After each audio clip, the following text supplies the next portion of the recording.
الحمد لله وكفى والصلاة والسلام على عباده الذين اصطفى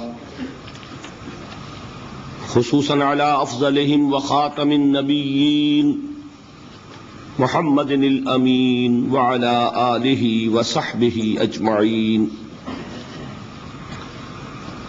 أما بعد فقد قال الله تبارك وتعالى في سورة الإخلاص: أعوذ بالله من الشيطان الرجيم بسم الله الرحمن الرحيم. قل هو الله أحد الله الصمد لم يلد ولم يولد ولم يكن له كفوا أحد.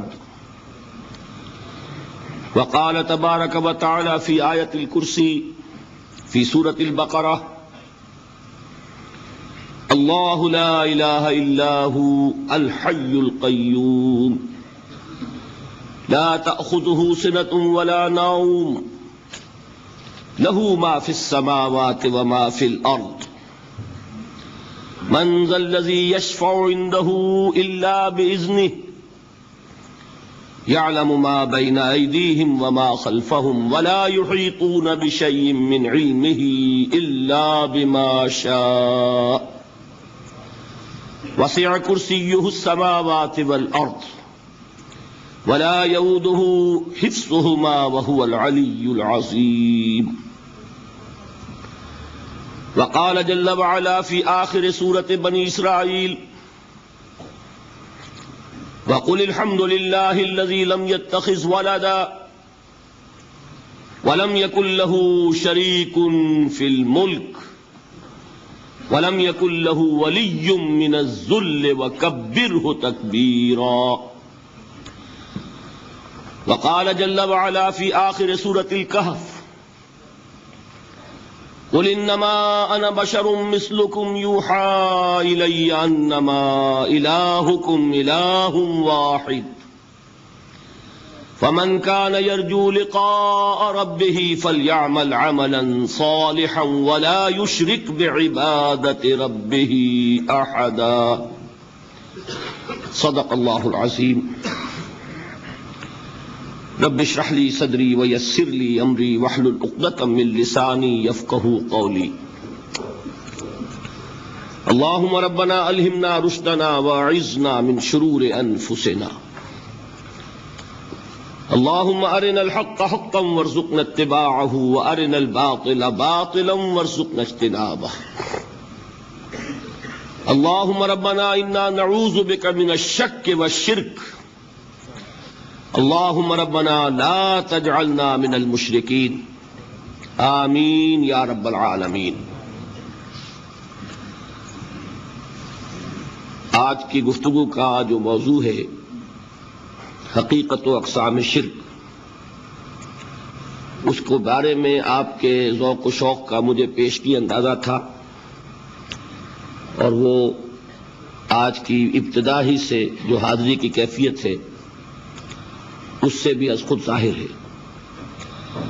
لیکن میں آج ذرا پچھلی تقاریر میں جو دو اہم موضوعات رہ گئے تھے ان کا قرض ادا کر کے پھر شرک اور اقسام شرک کی طرف آؤں گا، اس لیے کہ ہمارے لیے وہ بہت اہم موضوعات ہیں. دیکھیے، ایک نہایت اہم موضوع جس پر تفصیل سے گفتگو ہوئی وہ حقیقت ایمان کی تھی. کل جس موضوع پر گفتگو ہوئی وہ نفاق کی حقیقت ہے. ایمان کے ضمن میں بڑی تفصیلی گفتگو ہوئی، لیکن ایک سوال باقی رہ گیا کہ جہاں تک قانونی ایمان کا تعلق ہے وہ تو الحمدللہ ہمیں حاصل ہے. جب مسلمانوں کے ہاں ہم پیدا ہوئے تو وہ تو اللہ کا ایک عطیہ ہے، اس کا احسان ہے جو ہمیں خود بخود حاصل ہو گیا. سوال یہ کہ وہ حقیقی ایمان جو عبارت ہے یقین سے، وہ کیسے پیدا ہو. اور نفاق کے بارے میں نے کل عرض کیا تھا کہ ایک اہم سوال باقی رہ گیا کہ نفاق سے بچنے کی صورت کیا ہے. اور اگر خدا نہ خواستہ کوئی شخص محسوس کرے کہ کوئی نفاق کی آلائش دل میں ہے تو اس کو دور کرنے کا ذریعہ کیا ہے؟ تو بہت اختصار کے ساتھ ان دونوں باتوں کو سمجھ لیجئے، یہ اہم عملی مسائل ہیں۔ دیکھیے، ایمان کے حاصل ہونے کے 3 درجے ہیں، اور ایک حدیث پہلے میں آپ کو سنا دوں ایک خوشخبری کے طور پر،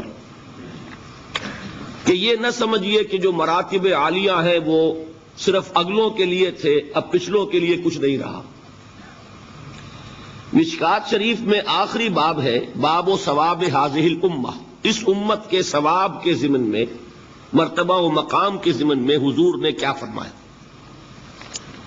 اس میں ایک بڑی عجیب حدیث ہے، میں نے جب پہلی مرتبہ پڑھی تھی تو انتہائی مجھے خوشی ہوئی، مسرت ہوئی، انبساط حاصل ہوا۔ نبی اکرم صلی اللہ علیہ وسلم نے ایک مرتبہ صحابہ سے سوال کیا، ای الخلق اعجب الیکم ایمانا، ذرا یہ بتاؤ کہ تمام مخلوقات میں سب سے زیادہ حسین، دل فریب ایمان کس کا ہے؟ اس کو نوٹ کیجئے گا، اعجب عجیب سے جو بنا ہے، عجیب عربی زبان میں کہتے ہیں ایک ایسی چیز جو بہت ہی دل کو لبھانے والی ہو۔ اردو میں عجیب کا مفہوم کچھ اور ہے، غیر معمولی سی، ایب نارمل، یا کم سے کم یہ کہ ان یوزول، لیکن عربی میں عجیب کا مفہوم ہے جو بہت ہی دل کو لبھانے والی شے۔ تو سب سے زیادہ مخلوقات میں سے کس کا ایمان ہے کہ جو اتنا حسین و جمیل ہے کہ دل کو لبھائے؟ صحابہ نے پہلا جواب دیا ملائکہ، ملائکہ کا ایمان۔ حضور نے فرمایا وَمَا لَهُمْ لَا يُؤْمِنُونَ وَهُمْ عِندَ رَبِّهِمْ، وہ کیسے ایمان نہ لائیں جبکہ وہ تو اپنے رب کے پاس ہے؟ کون سا کمال ہوا ان کا؟ ان کے تو سامنے حقائق ہیں، وہ جو جنت کو دیکھتا ہو، دوزخ کو دیکھتا ہو، وہ ایمان لے آیا تو کیا کمال ہے؟ وہ تو ابو جہل بھی جب دیکھے گا پکا ایمان لے آئے گا۔ تو گویا کہ حضور نے جواب کو رد کر دیا۔ اب دوسری اٹیمپٹ کی صحابہ نے، فالنبیون، پھر انبیاء کا معاملہ ہے، آپ نے اس کو بھی رد کر دیا۔ وَمَا لَهُمْ لَا يُؤْمِنُونَ وَالْوَحْيُ يَنزِلُ إِلَيْهِمْ، وہ کیسے ایمان نہ لائے، ان پر تو وحی نازل ہوتی ہے۔ تیسری اٹیمپٹ انہوں نے کی فَنَحْنُ، پھر ہم ہیں آپ کے صحابہ، اس کو بھی رد کیا۔ وَمَا لَكُمْ لَا تُؤْمِنُونَ وَأَنَا بَيْنَ أَظْهُرِكُمْ، تم کیسے ایمان نہ لاؤ جبکہ میں تمہارے درمیان موجود ہوں، مجھے دیکھ رہے ہو۔ اس کے بعد اب آپ نے خود فرمایا ان اعجب الخلق الی ایمانا، میرے نزدیک تو حسین ترین دل کو لبھانے والا ایمان لإخواننا، ہمارے ان بھائیوں کا ہوگا، یاتون من بعدی، جو میرے بعد آئیں گے، یجدون صحفا فیہ کتاب اللہ، انہیں تو وہ اوراق ملیں گے جن میں اللہ کی کتاب درج ہوگی، فیؤمنون بما فیہا، وہ ایمان لائیں گے اس پر کہ جو ان اوراق میں ہوگا۔ اس سے یہ مغالطہ نہ ہو جائے کہ رتبے کے اعتبار سے ایمان جو ہے صحابہ کا کمتر ہے، بعد والوں سے نہیں۔ ایک ہے کسی چیز کی بلندی، عظمت، ایک ہے کسی چیز کا حسن، اس کی دل فریبی۔ تو یہاں در حقیقت عظمت کا معاملہ نہیں ہے، دل فریبی کا معاملہ ہے۔ تو حضور نے اپنی امت کے ان لوگوں کے لیے کتنی بڑی بشارت عطا فرمائی جو بعد میں آنے والے ہیں، جنہوں نے حضور کو نہیں دیکھا، جنہیں قرآن ملا ہے، اور اس قرآن کے ذریعے سے انہوں نے ایمان حاصل کیا۔ اللہ تعالیٰ مجھے اور آپ کو ان میں سے بنا دے اور ان میں شامل کر دے۔ اب نوٹ کیجئے، ایمان کے حصول کے 3 ذریعے ہیں، اور یہ ذہن میں رکھیے گا کہ یہ در حقیقت مختلف طبائع کا معاملہ ہوتا ہے۔ میں عرض کر چکا ہوں نا، کچھ انٹلیکچوئلز ہوتے ہیں، کچھ عوام ہوتے ہیں، کچھ لوگ ہوتے ہیں بڑے ٹھنڈے مزاج کے، غور و فکر کرنے والے، کول مائنڈڈ، کچھ ہوتے ہیں جذباتی، ایموشنل، کچھ لوگ وہ ہوتے ہیں کہ جنہیں ایکٹیویٹی سے زیادہ دلچسپی ہے عمل. کچھ لوگ وہ ہیں جنہیں غور و فکر سے زیادہ دلچسپی ہے. اب یہ ڈفرنٹ ٹیمپرامنٹ سے ڈفرنٹ مزاج ہیں اور ان کے اعتبار ہی سے مختلف ذرائع ہوتے ہیں جن سے کہ ان کو ایمان حاصل ہوگا. جو سب سے اوپر ہے ٹاپ پر انٹلیکچوئلز، ان کے ایمان کا ذریعہ ہے آیات الہی میں غور و فکر، تدبر. لیکن آیات الہی ذہن میں رکھیے تین ہیں. آیات آفاقی، یہ چاند، سورج، ستارے، ہوائیں. آیات انفسی، ہمارے اپنے اندر، اپنے من میں ڈوب کر پا جا سراغ زندگی. ایک وہ ہے کہ کھول آنکھ، زمین دیکھ، فلک دیکھ، فضا دیکھ. ایکسٹرنل ورلڈ کا مطالعہ کرو، ہر جگہ تمہیں اللہ کی آیات نظر آئیں گی. برگ درختان سبز در نظر ہوشیار، ہر ورق دفتر است از بار فتح کردگار. ایک ہے اپنے اندر جھانکو، اپنے من میں ڈوب کر پا جا سراغ زندگی. قرآن کیا کہتا ہے؟ وفی انفسکم افلا تبصرون. اور تیسری اہم ترین آیات کیا ہے؟ آیات قرآنیہ. ان تینوں میں گہرا ربط ہے. آیات آفاقی، آیات انفسی، آیات قرآنی. ان میں تدبر کے ذریعے، غور و فکر کے ذریعے انسان ایمان حاصل کرے. یہ ٹاپ کا ایمان ہے، یہ انٹلیکچوئلز کا ایمان ہے، یہ صدیقین کا ایمان ہے. نمبر دو، ایک ایمان ہے عوام کے لیے، اس کے دو راستے ہیں. نمبر ایک، صاحب یقین کی صحبت. جس کے اندر یہ ایمان پیدا ہو چکا ہو، آپ اس کے قریب رہیے. اگر بھٹی کے سامنے بیٹھیں گے حرارت پہنچے گی، اگر آپ برف کی سل کے قریب ہوں گے ٹھنڈ پہنچے گی. صاحب ایمان کی صحبت اختیار کریں گے، ایمان سراج کرے گا. یہ ہے عوام کے لیے صحبت. کونوا مع الصادقین، ان کی صحبت اختیار کریں. تیسرا ذریعہ ہے جو ہمارے لیے خاص طور پر جو مسلمان پیدا ہوئے ہیں. اب ایک بچہ ہے 7 سال کا، آپ نے نماز پڑھنے کی عادت ڈال دی، پڑھ رہا ہے. اگرچہ غیر شعوری عمر سے شروع کر دیا اس نے. روزہ رکھتا ہے، 9 برس کا ہو گیا، روزہ رکھنا شروع کیا. یہ اعمال جو ہیں ان سے بھی ایک یقین پیدا ہوتا ہے.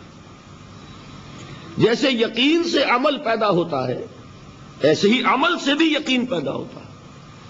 جب مداومت کرتے رہیں گے اس پر تو اس سے بھی ایک یقین کی کیفیت انسان میں پیدا ہو جاتی ہے. سورہ حجرات میں جو بحث آئی ہے اس کے آخر میں یہی ہے کہ اے نبی، یہ بدو جو دعوے دار ہیں ایمان کے، یہ آپ پر احسان دھر رہے ہیں. یمنون علیک ان اسلموا قل لا تمنوا علی اسلامکم بل اللہ یمن علیکم ان ہداکم للایمان ان کنتم صادقین. یہ آپ پر احسان دھر رہے ہیں کہ ایمان لے آئے. نبی ان سے کہیے مجھ پر اپنے ایمان کا کوئی احسان نہ دھرو، اپنے اسلام کا، بلکہ اللہ تم پر احسان دھرتا ہے کہ اس نے تمہیں ایمان کے راستے پر ڈال دیا ہے.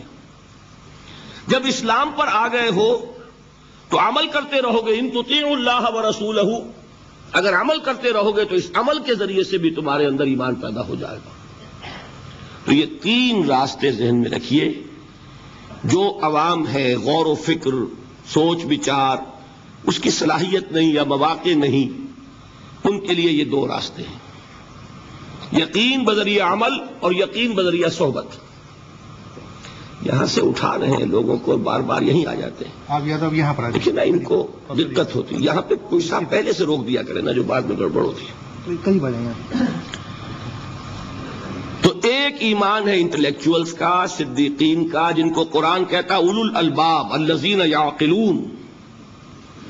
ان فی خلق السماوات والارض واختلاف اللیل والنہار لآیات لأولی الالباب. ہوش مندوں کے لیے، عقل مندوں کے لیے، غور و فکر کرنے والوں کے لیے، اصحاب دانش و بینش کے لیے ہماری کائنات میں ہماری نشانیاں ہیں. غور کرو اور ہمیں پہچانو. خود اپنے اندر جھانکو اور ہمیں پہچانو. اور ہماری آیات جو ہیں ہمارے کلام کی، اس کی آیات جو ہیں ان میں وہ ایمان رچا بسا ہوا ہے. ان پر غور کرو، غوطہ زنی کرو. قرآن میں ہو غوطہ زن ہے مرد مسلمان. یہ ہے ٹاپ کا ایمان، یہ ہے اصل وہ ایمان کہ جو مطلوب ہے.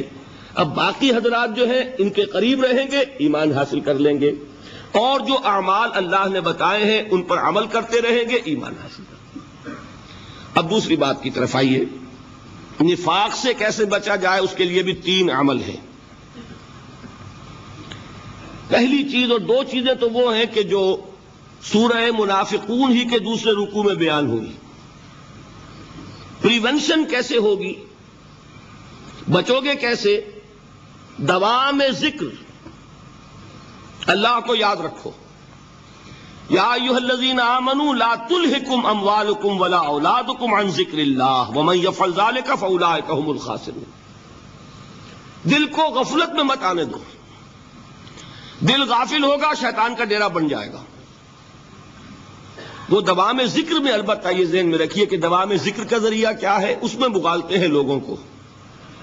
جو سب سے بڑا ذکر ہے اس کو بھولے ہوئے ہیں، اور جو تیسرے چوتھے نمبر کا ذکر ہے اس کو سمجھ بیٹھے ہیں کہ بس یہی ذکر ہے.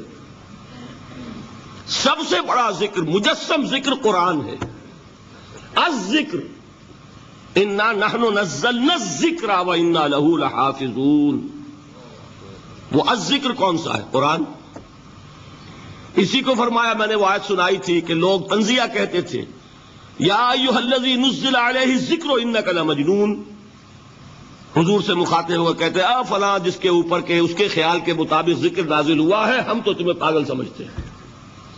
وہاں بھی لفظ کیا ہے؟ الذکر. تو معلوم کیا ہوا؟ انا انزلنا الیک الذکر لتبین للناس ما نزل الیہم.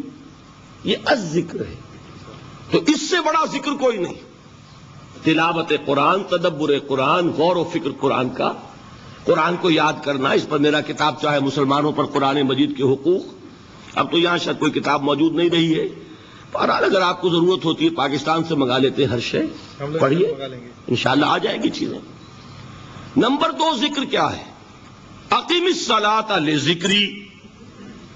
نماز کو قائم کرو میری یاد کے لیے.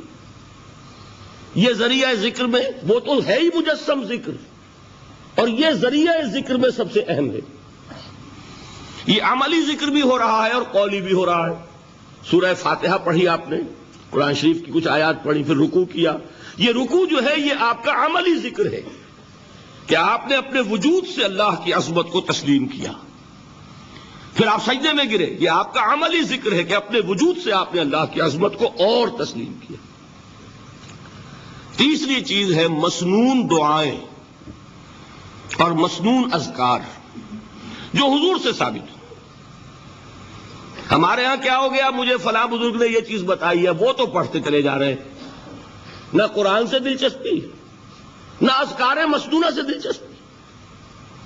ادعیہ معصورہ، آپ غور کریں گے کہ زندگی کے ہر عمل کے لیے حضور کی دعا موجود ہے.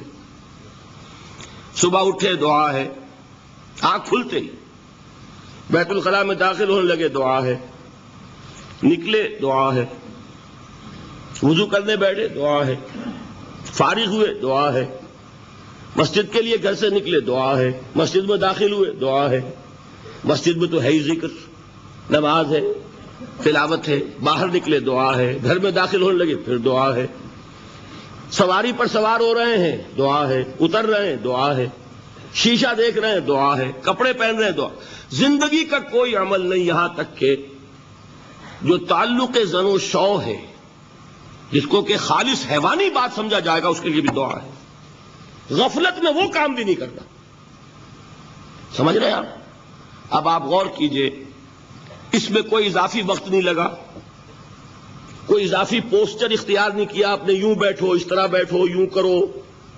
کوئی آپ کا وقت اضافی نہیں لگا. جو کام کر رہے ہیں اور آپ اللہ کو یاد کر رہے ہیں، اور وہ اللہ کی یاد اس کام کی مناسبت سے ہے.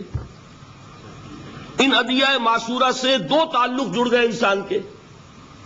دعا کس سے کر رہے ہیں؟ اللہ سے. جڑا کہ نہیں؟ اور یہ الفاظ کس کے ہیں؟ محمد الرسول اللہ کے. تو آپ کے دو تعلق جڑ گئے. آپ اپنی جی سے گھڑ کر دعا مانگیں گے تو پہلا تعلق تو ہو جائے گا, دوسرا نہیں ہوگا. بہتر سے بہتر دعا مانگ لیں آپ. لیکن حضور سے جو معصور اور مسنون الفاظ جب آپ زبان سے نکالتے ہیں تو آپ کا تعلق اللہ سے بھی ہوا بذریعہ دعا, اور وہ الفاظ چونکہ حضور کے ہیں صلی اللہ علیہ وسلم تو حضور کے ساتھ ہوا. یہ تیسرا درجہ ہے. چوتھے درجے میں میں مانتا ہوں کہ ایک ہوتی ہے خاص کسی شخص کے امراض کی تشخیص کرنے کے بعد تجویز. کوئی اگر طبیب ہے, ماہر طبیب روحانی, وہ آپ کو دیکھے گا تو اندازہ لگائے گا کہ آپ میں کیا کمی ہے, اس کے مطابق آپ کو ذکر بتائے گا.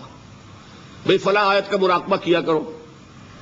کسی میں بزدلی ہوتی ہے, کسی میں مال کی محبت زیادہ ہوتی ہے, کسی میں توکل کی کمی ہے, کسی میں شہرت کی خواہش ہے, نمایاں ہونے کا جذبہ ہے, کسی میں تکبر ہے. سب کا ایک سا برس تو نہیں ہوتا نا. تو یہ در حقیقت اندھے کی لاٹھی سے نہیں چلنے والی بات. یہ تو ماہر کا کام ہے کہ وہ تجویز کرے کہ تمہارے لیے خاص طور پر ذکر یہ ہے. در حقیقت ہمارے جو یہ سلسلے تھے سلوک کے, یہ بڑے ماہر ہوتے تھے. یہ لوگ بڑے ماہر اطباء تھے. یہ جو علم نفسیات ہے اس کے ہمارے صوفیاء سے بڑھ کر کبھی کوئی عالم گزرا ہی نہیں دنیا میں. فرائیڈ کیا ہے اور ایڈلر کیا ہے اور یونگ کیا ہے, بچے ہیں. ہمارے صوفیاء اکرام نے جس طرح انسان کی نفسیات کو سمجھا ہے, اور وہ ان کی مناسبت سے تجویز کرتے تھے. لیکن اس کو رکھا جائے گا چوتھے نمبر پر. جیسے مولانا احمد علی صاحب فرمایا کرتے تھے, بھائی اس آیت کا مراقبہ کیا کرو. مراقبہ کیا مانی؟ اب ان الفاظ کو بھی ہم نے خام خواہ کچھ خاص ایک شکل دے دی. مراقبہ کیا؟ توجہ کرنا, دھیان کرنا, خاص اس آیت کے اوپر, اس کے معانی پر اپنے ذہن کو جمانا. وہ کیوں ہے؟ تاکہ آپ کے اندر جو کمی ہے اس کی تلافی اس سے ہو. لیکن یہ کہاں آئے گا؟ چوتھے نمبر پر. سمجھ گئے؟ تو نفاق سے بچنے کا ذریعہ, پریونشن کیا ہے نفاق سے؟ دوام ذکر. نہ تمہیں تمہاری اولاد, نہ تمہارے اموال, نہ تمہاری تجارت, نہ کاروبار اللہ کے ذکر سے غافل نہ کر سکے. پنجابی میں کہتے ہیں کہ ہتھ کارول اور دل یارول. کام کر رہے ہیں آپ, لیکن یہ کہ دل اللہ کے ساتھ لگا ہوا ہے. زبان تر ہے اللہ کی یاد سے. جو قرآن یاد ہے, گاڑی میں آپ بیٹھے جا رہے ہیں, 2 گھنٹے آپ کو کار میں لگانے ہیں, قرآن شریف پڑھتے جائیے. اس سے بڑا ذکر ہی کوئی نہیں. یہ ہے پریونشن. اب اگر مرض ہو جائے تو کیا ہو؟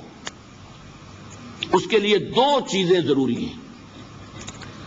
ایک دیکھیے, عجیب ہے یہ, نفاق کا علاج انفاق سے. صرف ایک الف لگانا. انفاق کے معنی اور ہے. یہ بنا ہے کس سے؟ نفقت الدراہم, پیسے ختم ہو گئے, مک گئے. یا نفق الفرس, گھوڑا مر گیا. تو مال کو کھپانا, لگانا اللہ کی راہ میں, اگر دل میں نفاق کی کوئی آلائش آئی ہے تو اس کا ازالہ ہوگا انفاق فی سبیل اللہ سے. مال اللہ کی راہ میں دیجئے, صدقہ کیجئے, خیرات کیجئے, دیجئے, اللہ کے دین میں لگائیے. جتنا لگائیں گے نفاق دھل جائے گا. اس لیے کہ اصل سبب نفاق کا ہے ہی حب دنیا, دنیا کی محبت. لہذا اس کا ازالہ ہوگا جو سب سے محبوب شے ہے, مال. انہ لحب الخیر لشدید. مال محبوب ترین ہے کہ نہیں؟ لہذا اس کو اللہ کی راہ میں لگائیں گے تو وہ نفاق دھل جائے گا. اور ایک اور چیز ہے جو بہت اہم ہے, بہت ہی شعوری طور پر اس کا اہتمام کیجئے. جس وقت دین کے کسی فرض کی انسان کو سمجھ آ جائے, اس کا شعور پیدا ہو جائے, پھر ڈیلے نہ ہو. ذرا سا ڈیلے جو ہے اس پر عمل کرنے میں, یہ در حقیقت نفاق کو جڑ پکڑنے کا موقع دینا ہے. Immediate action. ایک بات سمجھ میں آ گئی, فوراً عمل کرو. اس میں شیطان کیا کرتا ہے؟ ذرا ٹھہر جاؤ, ابھی دیکھو یہ فرض ہے, یہ ذمہ داریاں ہیں, یہ کرنا ہے, وہ پھر لگا دینا اپنے آپ کو. بہت سے لوگ کہتے ہیں بس یہ ریٹائرمنٹ کے بعد تو سارا میں دین کے لیے وقف کر دوں گا. اول تو خدا کے بندے تمہارے اندر رہ کیا جائے گا ریٹائرمنٹ کے بعد؟ سارا تو کھپ چکو گے. رہ کیا جائے گا؟ دوسرے یہ کہ یہ بھی جان لیجئے کہ کار دنیا کسے تمام نہ کر، ریٹائرمنٹ کے بعد کون فارغ ہو جاتا ہے؟ بیٹوں بیٹیوں سے فارغ ہوئے تو پوتے پوتیاں موجود ہیں، نواسے نواسیاں موجود ہیں، کبھی بھی وہ بوجھ ختم نہیں ہوتا زندگی کا۔ وہ تو یہ کہ آج بات سمجھ میں آئی ہے تو آج عمل ہونا چاہیے۔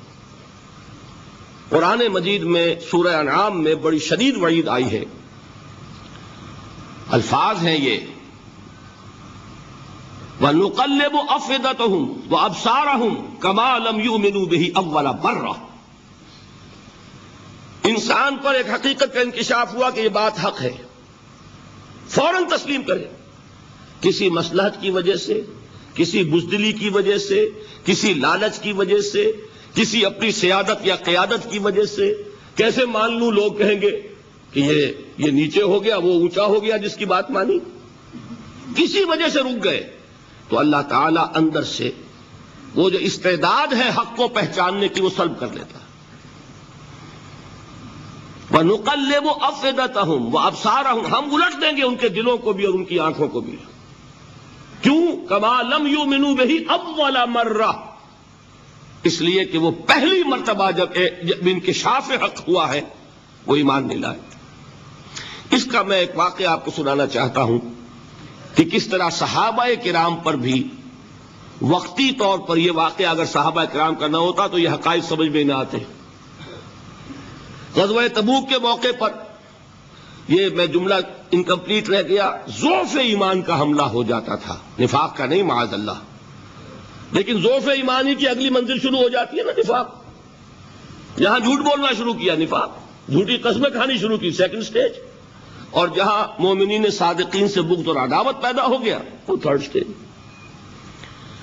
تو وہ ضعف ایمان کا کیسے ہوتا ہے یہ حضرت کعب ابن مالک نے بڑی تفصیل سے بیان کیا ہے۔ غزوہ تبوک کے موقع پر جہاں منافقین نے آ کر جھوٹے بہانے بنائے، جھوٹی قسمیں کھائیں اور حضور سے ایگزمپشن لے لی، چھٹی لے لی، رخصت لے لی، وہاں 3 ایسے صحابہ بھی تھے جو مومن صادق تھے، لیکن وقتی طور پر شیطان نے انہیں ورغلایا۔ کیسے ورغلایا وہ سمجھ لیجئے۔ کعب ابن مالک نے تفصیل سے بیان کیا ہے، اور میرے نزدیک یہ جہاں تک میرا مطالعہ ہے طویل ترین حدیث ہے، بخاری اور مسلم میں بھی موجود ہے۔ حضور جب واپس آئے ہیں اور اب آپ نے ایک ایک کو بلایا، جن لوگوں نے تو پہلے جھوٹی قسمیں کھا لی تھی ان کو تو بلانے کی ضرورت نہیں تھی، لیکن کچھ لوگ ایسے بھی تھے کہ جنہوں نے ایگزمپشن بھی نہیں لی تھی اور گئے بھی نہیں تھے۔ اب ان کو آپ نے ایک ایک کر کے پیشی ہوئی، آپ کیوں نہیں گئے تھے؟ تو اب جو منافقین تھے ان میں سے انہوں نے اس موقع پہ جھوٹی قسمیں کھا لی۔ خدا کی قسم حضور ہم تو بالکل تیار تھے، پوری میں نے تیاری بھی کر لی تھی، پورا ارادہ تھا، یہ وقتی طور پر یہ مصیبت مجھ پر آ پڑی۔ جس نے قسم کھائی انہوں نے کہا اچھا ٹھیک ہے جائیے۔ کعب ابن مالک کی باری آئی تو ان کے الفاظ اپنے یہ کہ جب میں پیش ہوا تو حضور کے چہرے مبارک پر ایک غصے والی مسکراہٹ تھی، زہر خند کہتے ہیں، ایک مسکراہٹ ہے لیکن غصے کے ساتھ، غضبناک۔ آپ فرمائیے آپ کیوں نہیں گئے؟ حضرت کعب یہ فرماتے ہیں کہ میں نے عرض کیا کہ حضور زبان میرے پاس بھی ہے، جھوٹ میں بھی بول سکتا ہوں، لیکن جھوٹ بول کر میں اس وقت آپ کی ناراضگی سے تو بچ جاؤں گا لیکن اللہ کے پکڑ سے نہیں بچ سکوں گا۔ میں اعتراف کرتا ہوں کہ جتنا صحت مند میں اس زمانے میں تھا کبھی نہیں تھا، جتنا فارغ البال اس وقت تھا کہ میرے پاس ساز و سامان موجود تھا راستے کے لیے، اتنا میں کبھی نہیں تھا۔ لیکن ہوا کیا؟ ہوا یہ کہ مجھے میرے نفس نے، شیطان نے پٹی پڑھائی۔ وہ پٹی کیا پڑھائی کہ حضور تو 30,000 کے لشکر کے ساتھ چلیں گے تو لشکر تو سلولی موو کرے گا نا، تمہارے پاس بڑی تکڑی، بڑی توانا صحت مند اونٹنی ہے، تم ذرا 2 دن بعد چلنا تیزی کے ساتھ اور حضور سے مل جانا، بس یہ تاخیر کا حربہ۔ تو انہیں خیال آیا کہ ابھی 2 دن گھر کی ٹھنڈی چھاؤں ہے، میں یہاں پہ جو آرام ہے وہ کر لوں۔ مجھے جگر کا شعر یاد آیا ہے کہ تپتی راہیں مجھ کو پکاریں، دامن پکڑے چھاؤں گھنیری۔ ایک طرف فرض کی پکار ہے اس میں تو ظاہر بات ہے کہ وہ تپتی راہیں ہیں. لا تنفروا فی الحر سنا چکا ہوں آیت. یہاں گھر میں نخلستان میں کھجوروں کی چھاؤں میں اہل و عیال میں یہ ٹھنڈی چھاؤں جو ہے یہ پکڑ رہی ہے. بھائی 2 دن ٹھہر کے چلے جانا, ٹھیک ہے, کوئی نیت میں خرابی نہیں ہے نا. اس کے بعد پھر جب ابھی 2 دن اور ٹھہر جاؤ, یہ تو بڑا لمبا سفر ہے, ذرا تیز اور دوڑ لینا.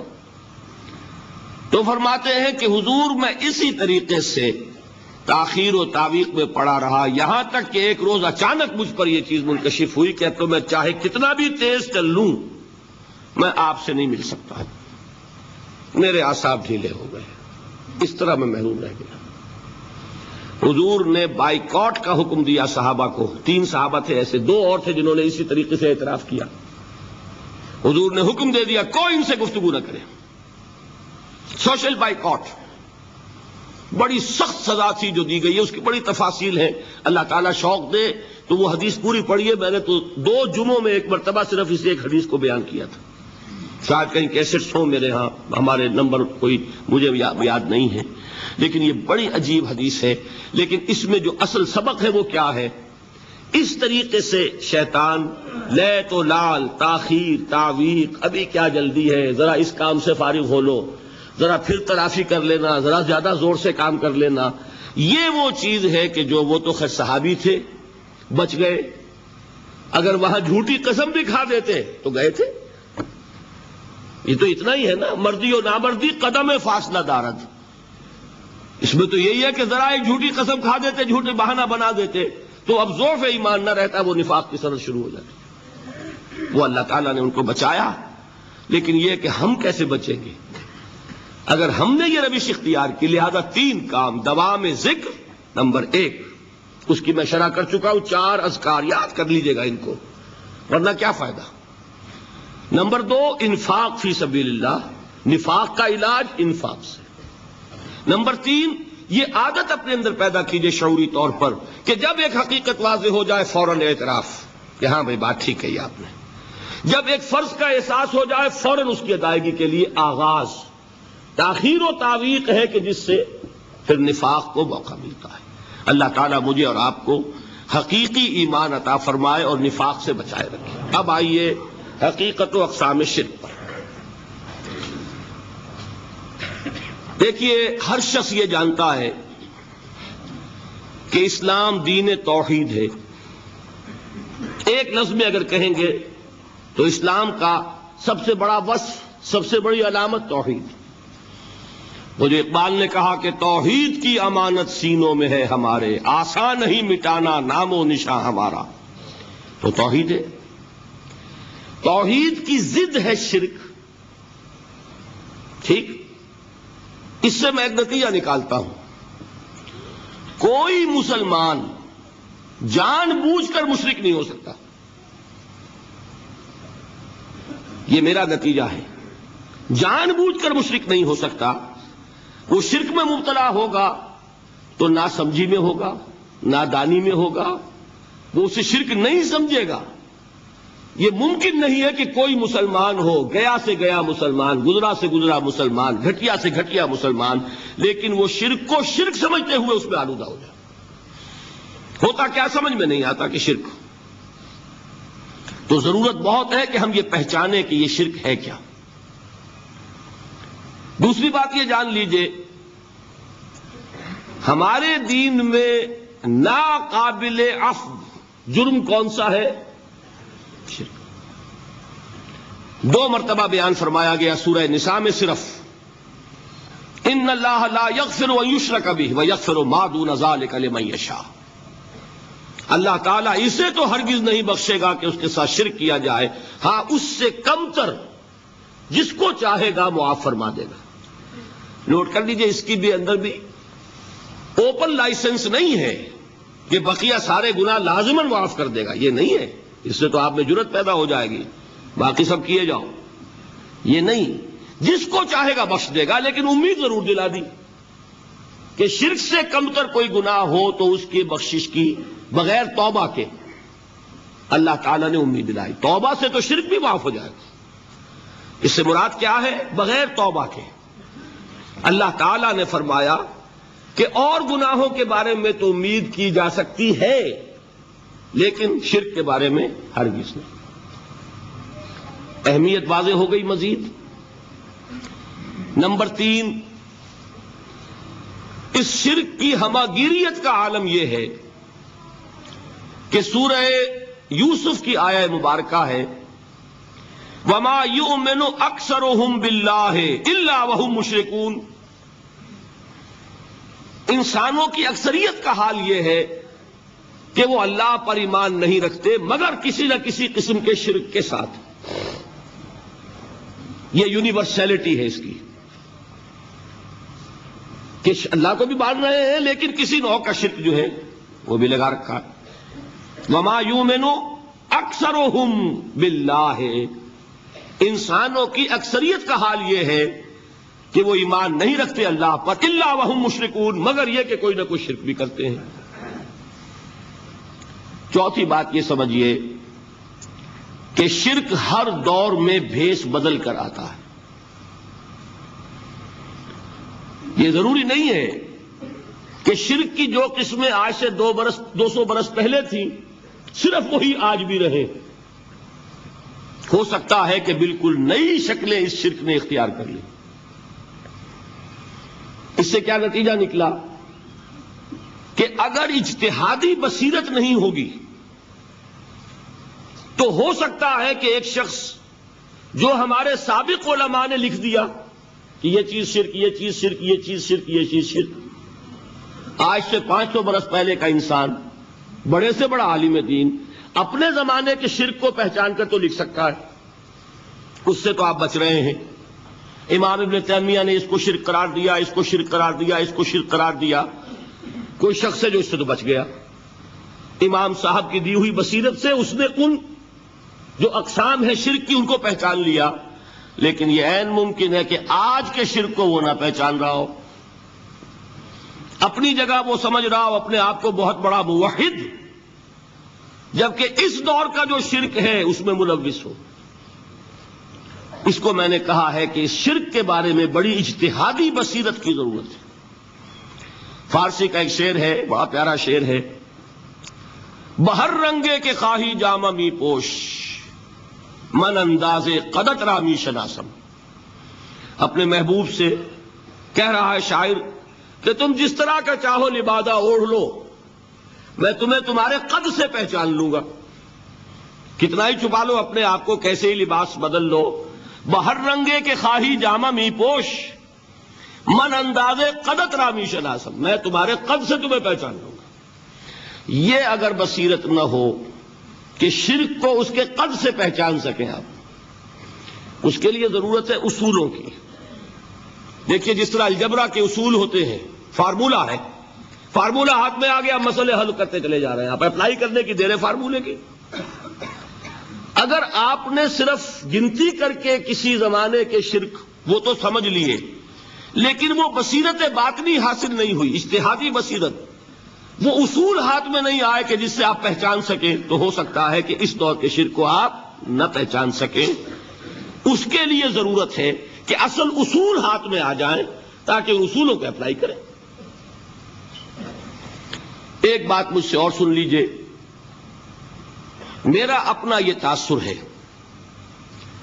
ہمارے دین میں خیر، بھلائی، نیکی، چاہے وہ نظریے کی ہو، علم کی ہو، عقیدے کی ہو، عمل کی ہو، اخلاق کی ہو، وہ سب کیا ہے؟ وہ توحید ہی کے شجرہ طیبہ کی شاخیں ہیں۔ اور شر، برائی، گمراہی، خیالات کی ہو، نظریات کی ہو، علم کی ہو، عقیدے کی ہو، عمل کی ہو، اخلاق کی ہو، سب کے ڈانڈے شرک کے شجرہ خبیثہ سے ملتے ہیں۔ اس شجرہ خبیثہ کے برگوبار ہے جو بھی برائی ہے، عمل کی یا علم کی، اور اس شجرہ طیبہ کے برگوبار ہے جو بھی خوبی ہے، عمل کی یا عقیدے کی۔ یہ میرا تاثر ہے، اور جب تک اس انداز میں وہ آپ کو اندرونی رشتے ظاہر نہیں ہوں گے، آپ پر منکشف نہیں ہوں گے، وہ اجتہادی بصیرت جو ہے پیدا نہیں ہو سکے گی۔ اب آئیے ایک اور بات دیکھیے، شرک میں اور الحاد میں کیا فرق ہے یہ بھی ہم نہیں سمجھتے۔ الحاد مادہ پرستی وہ کیا ہے؟ ایتھیزم، کسی بھی خدا کا انکار۔ ہمارے آج کے دور کی سب سے بڑی گمراہی یہ ہے۔ شرک کیا ہے؟ خداؤں کو ماننا۔ یہ کیا ہے؟ تھیزم ہے، لیکن پولی تھیزم ہے۔ توحید کیا ہے؟ مونو تھیزم ہے، ایک خدا کا ماننا۔ لیکن شرک کے اندر ایک اور حقیقت کو پہچان لیجئے، شرک میں ہمیشہ ٹاپ پر ایک خدا کو مانتے ہیں، باقی سارے خدا نیچے ہوتے ہیں، اوپر جا کر وہ توحید ہوگی ہمیشہ۔ کوئی مشرکانہ نظام ایسا نہیں ہے جو ٹاپ پر جا کر توحید نہ بن جائے۔ دیکھیے، ہندو دیویاں دیوتا بے شمار، لیکن مہادیو وہ بھی کیا دو ہیں؟ مہادیو وہ تو ایک ہے۔ انگریزی میں گاڈز گاڈیسز، لیکن وہ چھوٹے جی سے لکھے جائیں گے، چھوٹے جی سے لکھے جانے والے gods and goddesses. Roman mythology ہو، گریک مائتھولوجی ہو، ان دیویوں دیوتاؤں کے نام ہی آپ نے یاد کر سکتے، لیکن گاڈ بڑے جی سے وہ ایک ہے کہ نہیں؟